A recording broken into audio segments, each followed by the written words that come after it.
বড়দিনের উৎসব ঘিরে করা হয়েছে বর্ণিল আলোকসজ্জা, নানা রঙের আলোয় ফুটিয়ে তোলা হয়েছে বৈচিত্র্যময় ফুল, ক্রিসমাস ট্রি। গেল বছরের মতো এবারও রাজধানী বার্লিনের মতো জার্মানির নানা প্রদেশে আয়োজন করা হয়েছে বড়দিনের মেলা, স্থানীয় ভাষায় যাকে বলা হয় ভাইনাক্সমার্কট।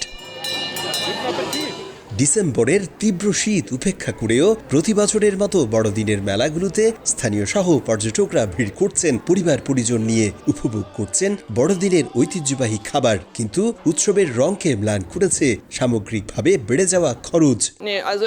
দেখুন, যখনই আমি মেলায় আসি কিছু না কিছু কিনি, কিন্তু কেনার সময় নজর রাখতে হচ্ছে জিনিসপত্রের দামের দিকে।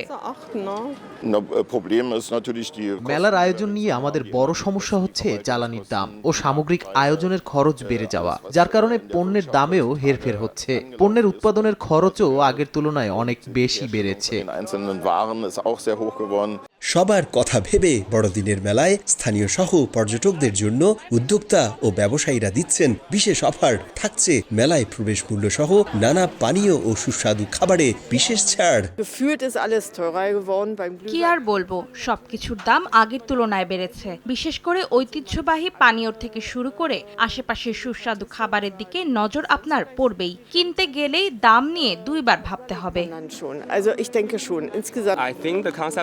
আমাদের মেলায় সবকিছুর দাম স্থিতিশীল আছে। 2 ঘন্টার টিকিটের দাম রেখেছি 29 ইউরো। যদি কেউ 5 ঘন্টা থাকতে চায় তাহলে তাকে দিতে হবে 45 ইউরো। 2 টিকিটেই থাকছে পানীয় আর খাবার।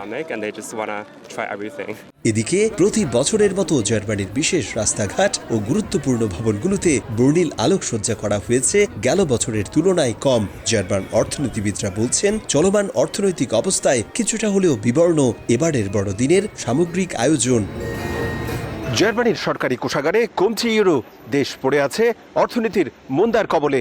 এমন পরিস্থিতিতে এবছরের বড়দিনের আলোকসজ্জা শলস প্রশাসনের কাছে যেমন বাড়তি বোঝা, তেমনি বিলাসিতাও। তবুও সীমিত আকারে আলোর এমন আয়োজনে খুশি স্থানীয় সহ উৎসুক সকলেই। জার্মানি থেকে বিটু বড়ুয়া, সময় সংবাদ।